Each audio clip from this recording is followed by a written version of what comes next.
ಸ್ವಾಗತ. ಇವತ್ತು ನಾನು ಪತ್ರಿಕಾಗೋಷ್ಠಿ ಕರೆದಿರುವಂಥ ಉದ್ದೇಶ ತಮ್ಮ ಮುಂದೆ ಪ್ರಸ್ತುತಪಡಿಸ್ತಾ ಇದ್ದೇನೆ. ಮಾರ್ಚ್ ತಿಂಗಳಲ್ಲಿ ರಾಜ್ಯ ಸರ್ಕಾರ ಬಜೆಟನ್ನು ಮಂಡನೆ ಮಾಡ್ತಾ ಇದೆ. ಬಜೆಟ್ ಮಂಡನೆಯಲ್ಲಿ ಅಫ್ಜಲ್ಪುರ್ ಮತಕ್ಷೇತ್ರಕ್ಕೆ ಅನುಕೂಲವಾಗುವಂಥ ಯೋಜನೆಯನ್ನು, ಅಫ್ಜಲ್ಪುರ್ ಅಭಿವೃದ್ಧಿಗೆ ಅನುಕೂಲ ಆಗ್ತಕ್ಕಂಥ ಯೋಜನೆಯನ್ನು ಸರ್ಕಾರ ಘೋಷಿಸಬೇಕು ಅಂಥೇಳಿ ವಿಶೇಷವಾದಂಥ ಪ್ಯಾಕೇಜ್ಗಳನ್ನು ಕೊಡಬೇಕು ಅಂಥೇಳಿ ನಾನು ಆಗ್ರಹ ಮಾಡ್ತಾಯಿದ್ದೀನಿ. ಕರ್ನಾಟಕ ರಾಜ್ಯದಲ್ಲಿ ಕಲ್ಯಾಣ ಕರ್ನಾಟಕ ಭಾಗದಲ್ಲಿ ಅತ್ಯಂತ ಹಿಂದುಳಿದಂಥ ಕ್ಷೇತ್ರ ಅಫ್ಜಲ್ಪುರ ಕ್ಷೇತ್ರ. ಇಲ್ಲಿ ನೈಸರ್ಗಿಕವಾದಂಥ ಸಂಪನ್ಮೂಲ ಅತಿ ಹೆಚ್ಚು ಇದ್ದರೂ ಕೂಡ ಆರ್ಥಿಕ ಅಭಿವೃದ್ಧಿ ಮತ್ತು ಬೇರೆ ಬೇರೆ ರೀತಿಯಿಂದ ಸಮಗ್ರ ಅಭಿವೃದ್ಧಿಯಲ್ಲಿ ಹಿನ್ನಡೆ ಆಗಿರುವಂಥದ್ದು. ಹಾಗಾಗಿ ರಾಜ್ಯ ಸರ್ಕಾರ ಕೂಡಲೇ ಅಫ್ಜಲ್ಪುರ ಶಾಸಕರು ಆದಂಥ MY ಪಾಟೀಲ್ ಅವರು ಸರ್ಕಾರದ ಮೇಲೆ ಒತ್ತಡವನ್ನು ಹೇರಿ ಮಲ್ಲಾಬಾದ್ ಮತ್ತು ಹತ್ನೂರು ಮಧ್ಯೆ ಒಂದು ಇಂಡಸ್ಟ್ರಿಯಲ್ ಏರಿಯಾಯನ್ನು ಮಾಡುವಂಥದ್ದು ಆಗಬೇಕಾಗಿದೆ. ಹಾಗಾಗಿ ಇಂಡಸ್ಟ್ರಿಯಲ್ ಏರಿಯಾ ಮಾಡ್ತಕ್ಕಂಥದ್ದು ಸರ್ಕಾರ ಘೋಷಣೆ ಮಾಡಬೇಕಾಗ್ತದೆ. ಅಲ್ಲಿ ಇಂಡಸ್ಟ್ರಿಯಲ್ ಏರಿಯಾ ಮಾಡುವುದಕ್ಕೆ ರಾಜ್ಯ ಸರ್ಕಾರದ ಮೇಲೆ ವಿಶೇಷವಾಗಿ ಅಫ್ಜಲ್ಪುರದ ಶಾಸಕರು, ಈ ಜಿಲ್ಲೆ ಉಸ್ತುವಾರಿ ಸಚಿವರು ಒತ್ತಡವನ್ನು ಹೇರಿ ಅಫ್ಜಲ್ಪುರ ಅಭಿವೃದ್ಧಿಗೆ ಪೂರಕವಾದಂಥ ಒಂದು ಕೈಗಾರಿಕಾ ಏರಿಯಾವನ್ನು, ಒಂದು ಕೈಗಾರಿಕಾ ಪ್ರದೇಶವನ್ನು ಮಾಡಬೇಕು ಅಂಥೇಳಿ ನಾನು ಆಗ್ರಹ ಮಾಡ್ತಾಯಿದ್ದೀನಿ. ಅದರ ಜೊತೆಗೆ ಅಫ್ಜಲ್ಪುರ್ ಮತಕ್ಷೇತ್ರದಲ್ಲಿ ಇನ್ನೂ ಕೂಡ ಹೆಚ್ಚು ಕೈಗಾರಿಕೆಗಳನ್ನು ಬರಬೇಕು, ಉದ್ಯೋಗ ವ್ಯಾಪಾರಗಳನ್ನು ಬೆಳಿಬೇಕು ಅಂಥೇಳಿ ನಾನು ಸರ್ಕಾರ ಆ ನಿಟ್ಟಿನಲ್ಲಿ ಪ್ರಯತ್ನ ಮಾಡಬೇಕು ಅಂಥೇಳಿ ಆಗ್ರಹಿಸ್ತಾ ಇದ್ದೇನೆ. ಅದರ ಜೊತೆಗೆ ಚೆನ್ನೈ ಎಕ್ಸ್ಪ್ರೆಸ್ ಹೈವೇ ಏನಿದೆ, ಹತ್ನೂರು ಹತ್ತಿರ ಒಂದು ಜಂಕ್ಷನನ್ನು ಆಗಿದೆ. ಆ ಜಂಕ್ಷನು ಬಹುಶಃ ದೊಡ್ಡ ದೊಡ್ಡ ನಗರಗಳಿಗೆ, ಇವತ್ತು ಒಂದು ಕಡೆಗೆ ಸೂರತ್, ಇನ್ನೊಂದು ಕಡೆಗೆ ಚೆನ್ನೈ ಇದ್ದರೂ ಕೂಡ ಬೆಂಗಳೂರಿಗೆ ಸಮೀಪ, ಬಾಂಬೆಗೆ, ಇನ್ನೊಂದು ಕಡೆಗೆ ಹಲವಾರು ನಗರಗಳಿಗೆ, ವಾಣಿಜ್ಯ ನಗರಗಳಿಗೆ ಸಂಪರ್ಕ ಇರತಕ್ಕಂಥ ಮತ್ತು ಉದ್ಯೋಗ ವ್ಯಾಪಾರಕ್ಕೆ ಅನುಕೂಲ ಆಗ್ತಕ್ಕಂಥ ಒಂದು ದೊಡ್ಡ ಹೈವೇ ಇರೋದ್ರಿಂದ ಅಲ್ಲಿ ಉದ್ಯೋಗ ವ್ಯಾಪಾರಗಳನ್ನು ಸೃಷ್ಟಿ ಮಾಡಲಿಕ್ಕೆ ವಿಶೇಷವಾದಂಥ ಯೋಜನೆಯನ್ನು ರಾಜ್ಯ ಸರ್ಕಾರ ರೂಪಿಸಬೇಕು. ಒಂದು ಏನಂದರೆ ಲಾಜಿಸ್ಟಿಕ್ಸು, ಇನ್ನೊಂದು ಕಡೆಗೆ ಟ್ರಾನ್ಸ್ಪೋರ್ಟು. ಇವೆರಡೂ ದೊಡ್ಡ ಬಿಸ್ನೆಸ್ ಆಗಿರೋದ್ರಿಂದ ಇದರಿಂದ ಏನಾಗ್ತದಂದರೆ ಇವೆರಡೂ ಈ ಭಾಗದಲ್ಲಿ ಅಭಿವೃದ್ಧಿ ಮಾಡಿದ್ರೆ ಸಾವಿರಾರು ಜನರಿಗೆ ಉದ್ಯೋಗವನ್ನು ಸೃಷ್ಟಿಯಾಗ್ತದೆ, ಆರ್ಥಿಕ ಬೆಳವಣಿಗೆ ಅನುಕೂಲ ಆಗ್ತದೆ ಅಂಥೇಳಿ ನಾನು ಸರ್ಕಾರದ ಮೇಲೆ ಇವತ್ತು ಒತ್ತಡ ಆಗ್ತಕ್ಕಂಥದ್ದು, ಸರ್ಕಾರಕ್ಕೆ ಆಗ್ರಹವನ್ನು ಮಾಡ್ತಾಯಿದ್ದೀನಿ, ಮನವಿಯನ್ನು ಮಾಡ್ಕೋತಾ ಇದ್ದೀನಿ. ಒಟ್ಟಾರೆ ಈ ಅಫ್ಜಲ್ಪುರ್ ಮತಕ್ಷೇತ್ರದಲ್ಲಿ ಒಂದು ವಿಶೇಷವಾದಂಥ ಆರ್ಥಿಕ ಅಭಿವೃದ್ಧಿಗೆ ಸರ್ಕಾರ ಒಂದಿಷ್ಟು ಗಟ್ಟಿಯಾದ ನಿಲುವನ್ನು ತೆಗೆದುಕೊಂಡು ಈ ಬಜೆಟ್ನಲ್ಲಿ ಒಂದು ಅನೌನ್ಸ್ ಮಾಡಬೇಕು ಅಂಥೇಳಿ ಆಗ್ರಹ ಮಾಡ್ತಾಯಿದ್ದೀನಿ. ಮೊನ್ನೆ ರಾಮಲಿಂಗ ರೆಡ್ಡಿಯವರು ದೇವಲ್ ಗಣಗಾಪುರಕ್ಕೆ ಬಂದಿದ್ದರು.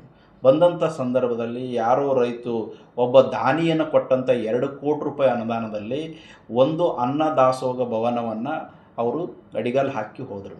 ಆದರೆ ಸರ್ಕಾರದಿಂದ ಒಂದೇ ಒಂದು ಪೈಸೆಯನ್ನು ಅವರು ಯಾವುದೇ ಕೂಡ ಕಾಮಗಾರಿಗಳನ್ನು ಅಡಿಗಲ್ಲು ಹಾಕಿ ಹೋಗಲಿಲ್ಲ, ಘೋಷಣೆ ಮಾಡಲಿಲ್ಲ.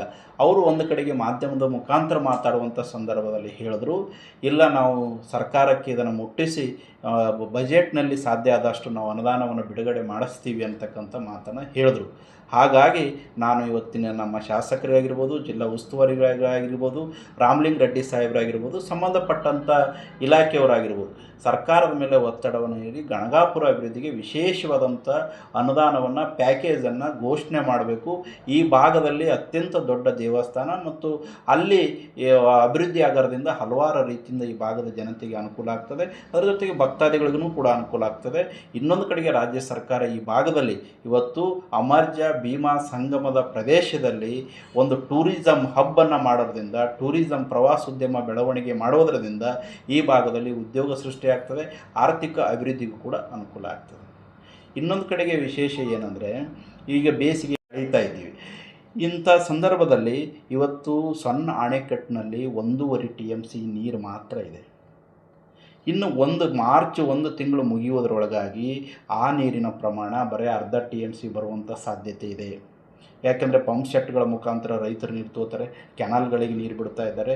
ಹಾಗಾಗಿ ಮತ್ತೆ ಬೇಸಿಗೆ ದಿನದಲ್ಲಿ ನೀರಿನ ಹಾಹಾಕಾರ ಎದ್ದು ರೈತರ ಕಬ್ಬುಗಳಿಗಾಗಿರ್ಬೋದು, ಬೆಳೆಗಳಿಗಾಗಿ ನೀರಿನ ತೊಂದರೆಯನ್ನು ಬಂದು ಮತ್ತೆ ಬೇಸಿಗೆ ದಿನದಲ್ಲಿ ಕಬ್ಬುಗಳನ್ನು ಒಣಗಿ ಹೋಗುವಂಥ ಪರಿಸ್ಥಿತಿ ಇದೆ. ಈಗ ಸರ್ಕಾರ ಏನು ಮಾಡಬೇಕಾಗಿದೆ ಅಂದರೆ, ಆಲಿಮಟ್ಟಿಯಿಂದ ನಾರಾಯಣಪುಂದಿಯನ್ನು ಶಾಖಾ ಕಾಲುವೆ VKP ಕ್ಯಾನಲ್ ಏನು ಇದೆಯಲ್ಲ ಇಂಡಿ ಮತ್ತು ಸಿಂದಗಿ ಭಾಗದಲ್ಲಿ, ಆ ಇಂಡಿ ಶಾಖಾ ಕಾಲುವೆಯಿಂದ ಭೀಮಾ ನದಿಗೆ ನೀರು ಹರಿಸ್ತಕ್ಕಂಥ ಕೆಲಸವನ್ನು ಮಾಡಬೇಕು. ಯಾಕಂದರೆ ಈ ಕ್ಯಾನಲ್ ಬಂದ್ ಆಗುವಂಥ ಸಂದರ್ಭದಲ್ಲಿ ಈ ಆಲಿಮಟ್ಟಿ MD ಅವರ ನೇತೃತ್ವದಲ್ಲಿ ಒಂದು ಸಭೆಯನ್ನು ಮಾಡ್ತಾರೆ. ಆ ಭಾಗದ ಶಾಸಕರು ಕೆರೆಗಳು ತುಂಬತಕ್ಕಂಥದ್ದು, ಕೆನಾಲ್ಗೆ ನೀರು ಬಿಡ್ತಕ್ಕಂಥದ್ದು ಅದೆಲ್ಲ ಮಾಡ್ತಾರಲ್ಲ. ಹೆಚ್ಚುವರಿಯಾಗಿ ಆ ಕೆನಾಲ್ದಿಂದ ಬಂದಂಥ ಒಂದಿಷ್ಟು ನೀರು ಏನಿದೆಯಲ್ಲ, ಆ ನೀರನ್ನು ಭೀಮಾ ನದಿಗೆ ಹರಿಸೋದ್ರಿಂದ ಸಂಪೂರ್ಣವಾಗಿ ಈ ಒಂದು ಸಣ್ಣ ಅಣೆಕಟ್ಟು ಮತ್ತು ಸಣ್ಣ ಬ್ಯಾರೇಜಸ್ಗಳೇನಿವೆಯಲ್ಲ ಅವೆಲ್ಲ ಈಗ ನಾವು ಮಾರ್ಚ್ದಲ್ಲಿ ತುಂಬ್ಕೊಂಡು ಬಿಟ್ಟರೆ ನಮಗೆ ಏಪ್ರಿಲ್, ಮೇ, ಜೂನ್ 3 ತಿಂಗಳು ಯಾವುದೇ ಕಾರಣಕ್ಕೂ ಸಮಸ್ಯೆ ಆಗಲ್ಲ, ರೈತರಿಗೆ ಅನುಕೂಲ ಆಗ್ತದೆ. ಈಗಾಗಲೇ ಹಾಹಾಕಾರ ಇದ್ದಿದೆ. ಈ ಬೋರಿ ಹಳ್ಳಿಯಲ್ಲಿರ್ತಕ್ಕಂಥ ಸುತ್ತಮುತ್ತ ಇರ್ತಕ್ಕಂಥ ಹಳ್ಳಿಯವರು, ಎಡ ಮತ್ತು ಬಲದಂಡೆ ಹಳ್ಳಿಯ ರೈತರಿಗೆ ಇವತ್ತು ನೀರು ಖಾಲಿ ಆಗ್ತಾ ಇದೆ. ಇವತ್ತು ಬಂಕಲಿ ಆಗಿರ್ಬೋದು, ಗೌರ್ಬಿ ಆಗಿರ್ಬೋದು, ದಿಗಸಂಗಿ ಆಗಿರ್ಬೋದು, ನಂದರ್ಗಿ ಆಗಿರ್ಬೋದು, ತೆಲ್ಲುಣಗಿ ಮತ್ತು ಹಿರೇಜೇವರ್ಗಿ ಆ ಭಾಗದಲ್ಲಿ ಆ ಬೋರಿ ಮೇಲೆ ನೀರಿನ ಮೇಲೆ ನಂಬಿಕೊಂಡು ರೈತರು ಎಷ್ಟೋ ಜನ ಕಬ್ಬು ಬೇರೆ ಬೇರೆ ಬೆಳೆಗಳನ್ನು ಬೆಳೀತಾ ಇದ್ದಾರೆ. ನೀರು ಖಾಲಿಯಾಗಿದೆ, ಅವ್ರ ಬೆಳೆ ಒಣಗಿ ಹೋಗೋಂಥ ಪರಿಸ್ಥಿತಿ ಇದೆ. ಮತ್ತು ಇದರ ಜೊತೆಗೆ ಈ ನಮ್ಮ ಅಮರ್ಜ ನದಿಗೂ ಕೂಡ ಅದರ ಮೇಲೆ ಅವಲಂಬಿತವಾಗಿ ಎಷ್ಟೋ ಜನ ನೀರಾವರಿಯನ್ನು ಮಾಡ್ಕೊಂಡಿದ್ದಾರೆ, ಕಬ್ಬು ಹಾಕ್ಕೊಂಡಿದ್ದಾರೆ, ಬೇರೆ ಬೆಳೆ. ಆದರೆ ನಮ್ಮ ಶಾಸಕರುಗಳು ಮತ್ತು ಸರ್ಕಾರ ಯೋಚನೆಯನ್ನು ಮಾಡಬೇಕು. ಇವತ್ತು ಒಂದು ಕಡೆಗೆ ಬೋರಿ ಹಳ್ಳವನ್ನು ಸಂಪೂರ್ಣವಾಗಿ ನೀರು ತುಂಬಿಸ್ತಕ್ಕಂಥದ್ದು, ಅಮರ್ಜವನ್ನು ನೀರು ತುಂಬಿಸ್ತಕ್ಕಂಥದ್ದು ಆಗಬೇಕಾಗ್ತದೆ. ಆದರೆ ಇವತ್ತು ಅವು ಅವನತಿ ಹಂತದಲ್ಲಿರೋದ್ರಿಂದ, ಅದರ ಸ್ವರೂಪಗಳನ್ನು ಕಳ್ಕೊಳ್ಳೋದ್ರಿಂದ, ಸಂಪೂರ್ಣವಾಗಿ ಆ ನದಿಗಳು ಹಾಳಾಗಿರೋದ್ರಿಂದ ಆ ನದಿಯನ್ನು ಪುನಃಕ್ಷೇತ್ರಕ್ಕೆ ವಿಶೇಷವಾದಂಥ ಕಾಳಜಿಯನ್ನು ವಹಿಸಬೇಕು. ಪುನಃಕ್ಷೇತ್ರಗೊಳಿಸಿ ಈಗಾಗಲೇ ಸಣ್ಣ ಸಣ್ಣ ಬ್ಯಾರೇಜಸ್ಗಳಿವೆ, ಅವು ಸರಿಯಾಗಿ ನೀರು ನಿಲ್ತಾ ಇಲ್ಲ. ಹಾಗಾಗಿ ಆ ಬ್ಯಾರೇಜಸ್ಗಳಲ್ಲಿ ನೀರನ್ನು ಸರಿಯಾಗಿ ರಿಪೇರಿಯನ್ನು ಮಾಡಿ, ಹೊಸದು ನಿರ್ಮಾಣ ಮಾಡಿ ನೀರು ನಿಲ್ಲಿಸಿ ಆ ಸಂಪೂರ್ಣವಾಗಿ ಅಫ್ಜಲ್ಪುರ ತಾಲೂಕಿನಾಗ ಎಷ್ಟು ಇವತ್ತು ಬೋರಿ ಹಳ್ಳ ಹರಿತದೆ, ಅಮರ್ಜೆ ಹರಿತದೆ, ಅಲ್ಲಿ ನೀರು ನಿಲ್ಲಿಸ್ತಕ್ಕಂಥ ಕೆಲಸವನ್ನು ಮಾಡಿದ್ರೆ ಸುಮಾರು 16,000 ಎಕರೆ ಪ್ರದೇಶದಲ್ಲಿ ರೈತರು ಕಬ್ಬು ಮತ್ತು ಬೇರೆ ಬೇರೆ ಬೆಳೆಗಳನ್ನು ಬೆಳೀಲಿಕ್ಕೆ ಅದು ಅನುಕೂಲ ಆಗ್ತದೆ. ಹಾಗಾಗಿ ಈ ರಾಜ್ಯ ಸರ್ಕಾರ ಕೂಡಲೇ ಈ ಎರಡೂ ಹಳ್ಳಗಳ ನದಿಗಳೇನಿವೆಲ್ಲ ಅವು ನೀರು ತುಂಬತಕ್ಕಂಥ ಯೋಜನೆಯನ್ನು ಮಾಡಬೇಕು. ಅದಕ್ಕೆ ವಿಶೇಷವಾದಂಥ ಯೋಜನೆಯನ್ನು ರೂಪಿಸಬೇಕಂಥೇಳಿ ಇನ್ನೊಂದು ಕಡೆಗೆ ಆಗ್ರಹವನ್ನು ಮಾಡ್ತಾ ಇದ್ದೀನಿ. ಇವತ್ತು ಶಾಸಕರು ಅಧಿಕಾರಕ್ಕೆ 8 ವರ್ಷ ಆಯಿತು, ಅವರು ಶಾಸಕರಾಗಿ 8 ವರ್ಷ ಆಗ್ತಾಯಿದ್ರು ಕೂಡ ಕೆರೆಗಳಿವೆ. ನೀವೆಲ್ಲರೂ ಇವತ್ತು ಮಾಧ್ಯಮದ ಮುಂದೆ ಹೇಳೋಕ್ಕೆ ನಾನು ಬಯಸ್ತೇನೆ, ಇಷ್ಟು ಕೆರೆಗಳಿದ್ರು ನೂರಾರು ಕೋಟಿ ರೂಪಾಯಿ ಹಣ ಖರ್ಚಾಗಿದೆ. ನೂರಾರು ಕೋಟಿ ರೂಪಾಯಿ ಹಣ ಖರ್ಚಾಗಿದೆ. ನೂರಾರು ಕೋಟಿ ರೂಪಾಯಿ ಹಣ ಖರ್ಚಾದರೂ ಒಂದೇ ಒಂದು ಕೆರೆಗೆ ಒಂದು ಹನಿ ನೀರನ್ನು ಬಿದ್ದಿಲ್ಲ. ಕೆರೆಗಳಿಗೆ ನೀರು ತುಂಬತಕ್ಕಂಥ ಯೋಜನೆ ಮಾಡಿವೆ ಅಂತ ಹೇಳ್ತಾರೆ, ಒಂದು ಕೆರೆಗೂ ಒಂದು ಹನಿ ನೀರು ಬಿದ್ದಿಲ್ಲ. ಆದರೆ ನೂರಾರು ಕೋಟಿ ಹಣ ಖರ್ಚಾಗಿದ್ದಂತ ನಿಂತಿಲ್ಲ. ಇದು ನಮ್ಮ ತಾಲೂಕಿನ ಬಹುದೊಡ್ಡ ದುರ್ದೈವ. ನೈಸರ್ಗಿಕ ಸಂಪನ್ಮೂಲ ಇದ್ದರೂ ಕೂಡ ಅದನ್ನು ಬಳಕೆ ಮಾಡ್ಕೊಳ್ಳೋಕ್ಕಾಗ್ತಾಯಿಲ್ಲ. ಶಾಸಕರ ಸಂಪೂರ್ಣ ನಿರ್ಲಕ್ಷ್ಯ ಇದೆ. ಅದಕ್ಕೆ ಬಂದಂಥ ಹಣವನ್ನು ಲೂಟಿ ಆಗ್ತದೆ, ಅದಕ್ಕೆ ಖರ್ಚಾಗ್ತದೆ, ದುರುಪಯೋಗ ಆಗ್ತದೆ. ಎಷ್ಟರ ಮಟ್ಟಿಗೆ ಅಫ್ಜಲ್ಪುರದಲ್ಲಿ ಭ್ರಷ್ಟಾಚಾರ ತುಂಬಿ ತುಳುಕ್ತಾ ಇದೆ ಅಂದರೆ, ಎಲ್ಲ ಇಲಾಖೆಗಳಲ್ಲಿ ಸರ್ಕಾರದಿಂದ ಬಂದ ಯೋಜನೆಗಳನ್ನು ಸಮರ್ಪಕವಾಗಿ ಯಾರಿಗೆ ಫಲಾನುಭವಿಗಳಿಗೆ ಮುಟ್ಟಬೇಕಾಗಿತ್ತು, ಏನು ಅಭಿವೃದ್ಧಿ ಆಗಬೇಕಾಗಿತ್ತು ಅದೆಲ್ಲವನ್ನು ಅಭಿವೃದ್ಧಿ ಆಗದೆ ಅವರೊಂದಿಷ್ಟು ಜನ ಕಾಂಟ್ರಾಕ್ಟರ್ಗಳನ್ನು ಇಟ್ಕೊಂಡು, ಅವ್ರದ್ದು ಒಂದಿಷ್ಟು ಏಜೆನ್ಸಿಗಳನ್ನು ಇಟ್ಕೊಂಡು ಅದರ ಮುಖಾಂತರ ತಾಲೂಕಿಗೆ ಬಂದಂಥ ಹಣವನ್ನು ದುರುಪಯೋಗ ಮಾಡಿಕೊಳ್ತಕ್ಕಂಥದ್ದು, ಲೂಟಿ ಮಾಡಿಕೊಳ್ತಕ್ಕಂಥದ್ದು. ಅದರ ಜೊತೆಗೆ ಇದೆಲ್ಲವನ್ನು ಅವರು ಮಾಡಿ ಇವತ್ತು ಅಕ್ರಮವಾದ ಆಸ್ತಿ ಮಾಡೋರ ಜೊತೆಗೆ ಬೇನಾಮಿ ಆಸ್ತಿಗಳನ್ನು ಸೃಷ್ಟಿ ಮಾಡಿಕೊಂಡು ಇವತ್ತು ಅಪ್ಪ ಮಕ್ಕಳು ಈ ತಾಲೂಕವನ್ನು ಲೂಟಿ ಮಾಡ್ತಕ್ಕಂಥ ಕೆಲಸವನ್ನು ಮಾಡಿದ್ದಾರೆ. ನನಗನ್ನಿಸ್ತದೆ ಅವ್ರ ಮೇಲೆ ಸರಿಯಾದ ತನಿಖೆ ಆದರೆ ಇಬ್ಬರು ಜೈಲಿಗೆ ಹೋಗ್ತಾರೆ ಅಂತಕ್ಕಂಥ ಮಾತನ್ನು ನಾನು ಹೇಳಲಿಕ್ಕೆ ಬಯಸ್ತೇನೆ. ಯಾಕೆಂದರೆ 8 ವರ್ಷಗಳಿಂದ ಇದೇ ಪರಿಸ್ಥಿತಿಯನ್ನು ನಡೆದಿದೆ. ಹಾಗಾಗಿ ಈ ಕ್ಷೇತ್ರದ ಜನ ಎಚ್ಚೆತ್ತುಕೊಂಡು ಇದನ್ನು ಪ್ರಶ್ನಿಸುವಂಥದ್ದಾಗಬೇಕು. ಭವಿಷ್ಯದಲ್ಲಿ ಅಫ್ಜಲ್ಪುರ ಕ್ಷೇತ್ರದ ಅಭಿವೃದ್ಧಿಗೆ ನಾವೆಲ್ಲರೂ ಪೂರಕವಾಗಿ ಕೆಲಸವನ್ನು ಮಾಡಬೇಕಾಗಿದೆ. ಮಾಧ್ಯಮದ ಮುಖಾಂತರ ಸರ್ಕಾರಕ್ಕೆ ಇವತ್ತು ನಾನು ಆಗ್ರಹವನ್ನು ಮಾಡ್ತಾಯಿದ್ದೇನೆ. ನಾನು ಸರ್ಕಾರಕ್ಕೆ ಮತ್ತು ಸಂಬಂಧಪಟ್ಟ ಇಲಾಖೆಯವರಿಗೆ ಆಗ್ರಹ ಮಾಡಬೇಕಾಗಿರೋದು ನನ್ನ ಜವಾಬ್ದಾರಿ. ನಾನು MD ಅವರಿಗೆ, ಸಂಬಂಧಪಟ್ಟ ಮಂತ್ರಿಯವರಿಗೆ ಪತ್ರ ಕೊಟ್ಟಿದ್ದೀನಿ. ನಾನು ಇದ್ರ ಬಗ್ಗೆ ತನಿಖೆ ಮಾಡಿರಿ ಅಂತೇಳಿ ಹೇಳಿದ್ದೀನಿ. CO ಅವ್ರನ್ನೂ ಕೊಟ್ಟಿದ್ದೀನಿ, DC ಅವ್ರಿಗೆ ಕೊಟ್ಟಿದ್ದೀನಿ. ಅವರು ಅದ್ರ ಬಗ್ಗೆ ಯಾವುದೇ ಕಾರಣಕ್ಕೂ ಈ ಸರ್ಕಾರದಲ್ಲಿ ಅವರು ಮಾಡಿರುವಂಥ ಭ್ರಷ್ಟಾಚಾರಗಳ ಬಗ್ಗೆ ತನಿಖೆ ಮಾಡಲಿಕ್ಕೆ ತಯಾರಿಲ್ಲ. ಸರ್ಕಾರದ ಅಧಿಕಾರಿಗಳ ಮೇಲೆ ಒತ್ತಡವನ್ನು ಹಾಕಿ ಯಾವುದೇ ಕಾರಣಕ್ಕೂ ಅವರು ತನಿಖೆ ಮಾಡೋಕ್ಕೆ ತಯಾರಿಲ್ಲ. ಸಂಪೂರ್ಣ ಭ್ರಷ್ಟಾಚಾರದಲ್ಲಿ ಈ ಸರ್ಕಾರ ಮುಳುಗಿದೆ ಅಂತೇಳಿ ಹೇಳಕ್ಕೆ ಬಯಸ್ತೇನೆ ಅಷ್ಟೇ. ಈಗ ಶಾಸಕರ ಸುಪುತ್ರರು ಬೇನಾಮಿ ಆಸ್ತಿ ಮಾಡ್ಕೊಂಡಿದ್ದಾರೆ, ಅವ್ರ ಮೇಲೆ ತನಿಖೆ ಆಗ್ಬೇಕಂತ ಹೇಳ್ತೀವಿ. ನೀವು ಗಾಳಿಯಲ್ಲಿ ಗುಂಡು ಹೊಡೆದ ಹಾಗೆ ಯಾವುದೋ ಒಂದು ದಾಖಲಾತಿಗಳಿಲ್ಲದೆ ಪುರಾವೆಗಳಿಲ್ಲದೆ ಯಾವ ರೀತಿ ಆರೋಪ ಮಾಡ್ತೀರಿ? ಇದನ್ನು ಹೆಂಗೆ ಸ್ಪಷ್ಟೀಕರಣ ಕೊಡ್ತೀವಿ ಅಂತ ಜನರಿಗೆಲ್ಲ? 2018ರಲ್ಲಿ ಇರೋದಕ್ಕಿಂತ ಮೊದಲು ಅವ್ರೇನು ಶಾಸಕ 2018ಕ್ಕಿಂತ ಮೊದಲು ಅವ್ರ ಆಸ್ತಿ ಏನಿತ್ತು? 2018ರ ಎಲೆಕ್ಷನ್ ಪೆಟಿಷನಲ್ಲಿ ಎಲೆಕ್ಷನ್ ಅಫಿಡೇಟ್ನಲ್ಲಿ ಅವ್ರ ಆಸ್ತಿ ಎಷ್ಟು ಘೋಷಣೆ ಮಾಡ್ಕೊಂಡಿದ್ರು ಒಂದು ಕಡೆಗೆ, 2023ರಲ್ಲಿ ಎಷ್ಟು ಘೋಷಣೆ ಮಾಡಿಕೊಂಡ್ರು, ಈಗ ಎಷ್ಟು ಅವ್ರ ಆಸ್ತಿ ಅದನ್ನು ತನಿಖೆ ಆಗಲಿ. ಅದಕ್ಕೆ ಇವತ್ತು ಲೋಕಾಯುಕ್ತ ತನಿಖೆಗೆ ಒಳಪಡಿಸ್ತಾರೋ ಬೇರೆ ಏಜೆನ್ಸಿ ತನಿಖೆಗೆ ಒಳಪಡಿಸ್ತಾರೋ, ಒಳಪಡಿಸಿದ್ರೆ ಇವ್ರದ್ದೆಲ್ಲ ಅಕ್ರಮ ಮತ್ತು ಬೇನಾಮಿ ಆಸ್ತಿ ಹೊರಗೆ ಬರ್ತದೆ. ಹಾಗಾದರೆ ಇವರು ಜೈಲಿಗೆ ಹೋಗ್ತಾರೆ. ಅಷ್ಟರ ಮಟ್ಟಿಗೆ ಈ ತಾಲೂಕನ್ನು ಲೂಟಿ ಮಾಡಿದ್ದಾರೆ ಅಂತ ನಾನು ಹೇಳ್ಬೋದು. 5 ವರ್ಷಗಳಿಂದ ಶಿವಕುಮಾರ್ ನಾಟಿಕಾರ್ ಅವರು ಈಗಿರ್ತಕ್ಕಂಥ ಅವಸ್ಥೆಯಲ್ಲಿ ಇರಲಿಲ್ಲ. ಅವರು ಕೂಡ ಬೇನಾಮಿ ಆಸ್ತಿಯಲ್ಲಿ ಸ್ವಲ್ಪನಾದರೂ ಪಾಲುದಾರರಾದರೇನು? ನನಗೆ ಸಾಲ ಮುಟ್ಟಿದ್ರೆ ಸಾಕಾಗಿದೆ. ನನಗೇನು ಬೇನಾಮಿ ಆಸ್ತಿ ಆ ರೊಕ್ಕನೂ ನನ್ನ ಬಳಿ ಏನೂ ಇಲ್ಲೇ ಇಲ್ಲ. ಇದ್ದ ಆಸ್ತಿಗಿಂತ ಕಡಿಮೆ ಆಗಿದೆ.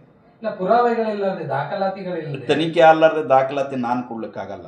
ಬೆಂಗಳೂರಲ್ಲಿ ಮನೆ ಕಟ್ಟಿದ್ದಾರೆ, ಗುಲ್ಬರ್ಗದಲ್ಲಿ ದೊಡ್ಡ ಮನೆ ಕಟ್ಟಿದ್ದಾರೆ, ಹಾಸ್ಪಿಟ್ಲ್ ಕಟ್ಟಿದ್ದಾರೆ, ಇನ್ನೊಂದು ಬೇರೆದು ಜಿನ್ನಿಂಗ್ ಮಿಲ್ ಫ್ಯಾಕ್ಟ್ರಿಗಳು ಮಾಡ್ಕೊಂಡಿದ್ದಾರೆ. ಎಲ್ಲ ಶಾಸಕರು ಕಟ್ಟಿದ್ದಾರೆ. ಅವ್ರಿಗೆ ಹೊರತುಪಡಿಸಿ ಇವ್ರೇನದ? ಅವ್ರದ್ದು ನಾನು ಮಾತಾಡ್ತಾ ಇಲ್ಲ, ನಂದು ಮಾತಾಡ್ತಾ ಇದ್ದೆ. ನಾನು ಆರೋಪ ಮಾಡ್ತಾ ಇರೋದು ಮಾನ್ಯ MY ಪಾಟೀಲ್ ಅವರು, ಅವ್ರ ಮಗ, ಅವ್ರ ತಮ್ಮ, ಅವ್ರ ಕುಟುಂಬದ ಬಗ್ಗೆ ಮಾತಾಡ್ತಾ ಇರೋದು. ಎಲ್ಲಿದ್ದು ಬತ್ತು ರೀ ಫ್ಯಾಕ್ಟ್ರಿ, ಎಲ್ಲಿದ್ದು ಬಂದು ರೀ ಆಸ್ತಿ, ಎಲ್ಲಿದ್ದು ಬತ್ತು ಹಾಸ್ಪಿಟ್ಲ, ಬೆಂಗಳೂರು ಮನೆ ಎಲ್ಲಿ ಬತ್ತು, ಬೇರೆ ಬೇರೆ ಸೈಟ್ಗಳಲ್ಲಿ ಬಂದು, ಗುಲ್ಬರ್ಗ ಮನೆ ಎಲ್ಲಿ ಬತ್ತು, ಅವೆಲ್ಲ ಅಕ್ರಮ ಆಸ್ತಿಗಳೇ. ಪೈಲ ಇಲೆಕ್ಷನ್ ಅಫಿಡೇಟ್ನಲ್ಲಿ ನೀವು ಎಷ್ಟು ಸಲ್ಲಿಸಿದ್ರಿ ಅದನ್ನೇ ತನಿಖೆ ಆಗಲಿ ಅಂತ ಹೇಳ್ತಾ ಇರೋದು ನಾನು. ತನಿಖೆ ಆದಾಗೆ ಬರೋದು. ತನಿಖೆ ಅಧಿಕಾರಿ ತನಿಖೆಯವ್ರು ಮಾಡೋರು ನಾ ಅಲ್ಲ. ನಾನು ಆಗ್ರಹ ಮಾಡ್ತಾ ಇದ್ದೀನಿ.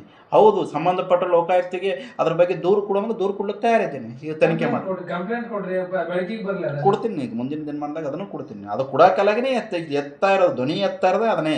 ಈ ತಾಲೂಕವನ್ನು ಲೂಟಿ ಮಾಡಿ ಅಕ್ರಮ ಆಸ್ತಿ ಮಾಡಿದಾರೆ ಅಂತ ನೇರವಾಗಿ ಹೇಳ್ತಾ ಇರೋದು. ಆಡಳಿತ ಪಕ್ಷದವರು ತಮ್ಮ ಮೇಲೆ ಒಂದು ಆರೋಪ ಇದೆ. ಏನಂದ್ರೆ, ನಾಟಿಕಾರ್ ಅವರು ಈ 1 ತಿಂಗಳು 2 ತಿಂಗಳು ಸುಮ್ಮನಿರ್ತಾರೆ, ಅದಾದ್ಮೇಲೆ ಬಂದು ಜನರಲ್ಲಿ ಒಂದು ಚಲಾವಣೆಯಲ್ಲಿ ಇರೋಗೋಸ್ಕರ ಅಫಜಲ್ಪುರ ತಾಲೂಕಿನಲ್ಲಿ ಒಂದು ಪ್ರೆಸ್ ಮೀಟ್ ಮಾಡ್ತಾರೆ. ಅದನ್ನ ಶಾಸಕರ ಮೇಲೆ ಒಂದು ಗೂಬೆ ಕೂರಿಸುವಂತೆ ಗಾಳಿಯಲ್ಲಿ ಗುಂಡಾರಿಸಿ ಹೋಗ್ಬಿಡ್ತಾರೆ. ನಾನು ಬರೇ ಶಾಸಕರ ವಿರುದ್ಧ ಮಾತಾಡ್ತಾ ಇಲ್ಲ. ಈ ತಾಲೂಕಿನ ಸಮಗ್ರ ಅಭಿವೃದ್ಧಿಯ ಚಿಂತನೆ ಇಟ್ಕೊಂಡು ನಿರಂತರವಾದಂಥ ಪ್ರಯತ್ನವನ್ನು ಮಾಡ್ತಾ ಇರೋದು, ಮಾಹಿತಿಯನ್ನು ಕಲೆ ಹಾಕ್ತಕ್ಕಂಥದ್ದು, ಭವಿಷ್ಯದ ಅಫಜಲ್ಪುರವನ್ನು ಹೆಂಗೆ ಅಭಿವೃದ್ಧಿ ಆಗಬೇಕು, ಯಾವ ರೀತಿಯಿಂದ ಮಾಡಿದ್ರೆ ಅಭಿವೃದ್ಧಿ ಆಗ್ತದೆ ಅಂತಕ್ಕಂಥ ಚಿಂತನೆಯನ್ನು ಮಾಡ್ತಕ್ಕಂಥ ವ್ಯಕ್ತಿ ನಾನು.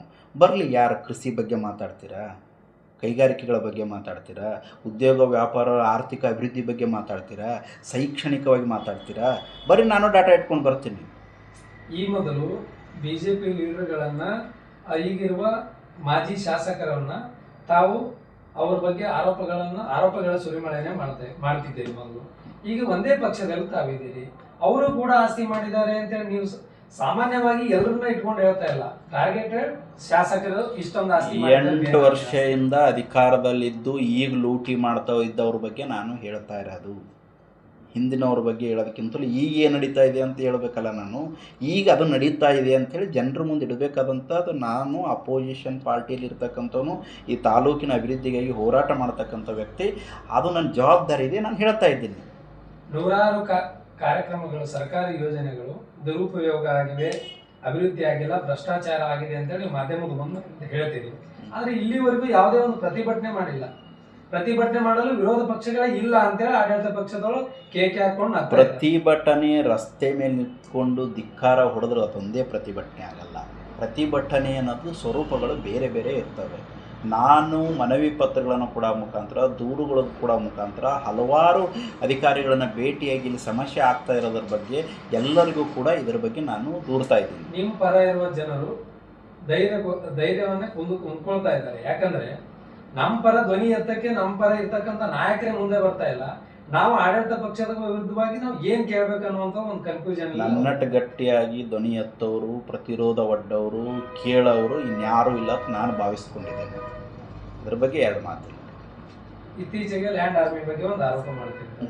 100 ಕೋಟಿ ರೂಪಾಯಿ ಹಗರಣ ಆಗಿದೆ, ಯಾವ್ದು ಕೆಲಸಗಳಾಗಿಲ್ಲ ಅಂತ ಹೇಳಿದ್ರಿ. ಎಲ್ಲಿ ಬಂತ ಆ ವಿಷಯ? ನಾನು ಪ್ರಿಯಾಂಕಾ ಖರ್ಗೆ ಅವರು, ಅವ್ರ ಮಿನಿಸ್ಟ್ರಿ ಅಂಡರೇ KRDL ಬರ್ತದೆ, ಅವರಿಗೆ ನಾನು ದೂರು ಕೊಟ್ಟಿದ್ದೇನೆ. ಮತ್ತು ನಾಳೆ ಗುಲ್ಬರ್ಗದಲ್ಲಿ ಈ ರೀಸೆಂಟ್ 8 ದಿನದಲ್ಲಿ ಒಂದು ಪ್ರೆಸ್ ಮೀಟನ್ನು ನಡೀತದೆ. ಪ್ರಿಯಾಂಕ ಖರ್ಗೆ ಅವ್ರನ್ನ ಅದನ್ನು ಇಟ್ಕೊಂಡು ಪ್ರಶ್ನೆ ಮಾಡ್ತಾ ಇದ್ದೀವಿ. ಸಿ ಇ ಒವನ್ನು ಭೇಟಿಯಾಗಿ ಹೇಳಿದ್ದೀವಿ, ನೀವು ಅಫ್ಜಲ್ಪುರ್ ಮತಕ್ಷೇತ್ರದಲ್ಲಿ KRDL ಏನು ಲ್ಯಾಂಡ್ ಆರ್ಮಿ ಅಂತ ಹೇಳ್ತೀವಲ್ಲ, ಆ KRDLದ ಇದು ಸಂಬಂಧಪಟ್ಟಂಥ ಏನು ಆ ಊರು ಇಲಾಖೆಯಲ್ಲಿ ಯಾವ್ಯಾವ ಕಾಮಗಾರಿಗಳನ್ನು ಕೈಗೆತ್ತಿಕೊಂಡಿದೆ ಇಡೀ ಲಿಸ್ಟನ್ನೇ ಕೊಟ್ಟಿದ್ದೀನಿ. ಇಡೀ ಕಾಮಗಾರಿಗಳನ್ನು ತನಿಖೆ ಮಾಡಿದ್ರೆ ಯಾವ್ಯಾವ ಹಂತದಲ್ಲಿ ತನಿಖೆ ಮಾಡಬೇಕು ಮತ್ತು ತನಿಖೆ ಯಾವ ರೀತಿಯಿಂದ ಏನೇನು ಭ್ರಷ್ಟಾಚಾರವನ್ನು ಮಾಡ್ತಾ ಇದ್ದಾರೆ ಅಂತ ಎಳೆಯಾದಂಥ ಎಲ್ಲ ಅಂಶಗಳನ್ನು ಉಲ್ಲೇಖ ಮಾಡಿ ನಾನು ಪತ್ರವನ್ನು ಕೊಡ್ತಾ ಇದ್ದೀನಿ. ಅದನ್ನು ಪ್ರಿಯಾಂಕ ಖರ್ಗೆ ಅವ್ರ ಪ್ರೆಸ್ ಮೀಟ್ ಮುಖಾಂತರ ಮತ್ತೊಮ್ಮೆ ಅವ್ರಿಗೆ ದೂರನ್ನು ಕೊಡೋದು ಕೆಲಸ ನಾನು ಮಾಡ್ತೀನಿ. ಆಗಲಿಲ್ಲ ಅಂದರೆ ಮುಂದೆ ನಾನು ಹೋರಾಟ ರೂಪಿಸ್ಬೇಕಂತೇಳಿ ನಾವು ಈಗಾಗಲೇ ಚರ್ಚೆಯ ಹಂತದಾಗ ಇದ್ದೀವಿ. ಬೇರೆ ಬೇರೆ ಒತ್ತಡ ಇರೋದ್ರಿಂದ, ಕೆಲಸಗಳಿರೋದ್ರಿಂದ ಹೋರಾಟ ರೂಪಿಸಲಿಕ್ಕೆ ಸಾಧ್ಯ ಆಗಿಲ್ಲ.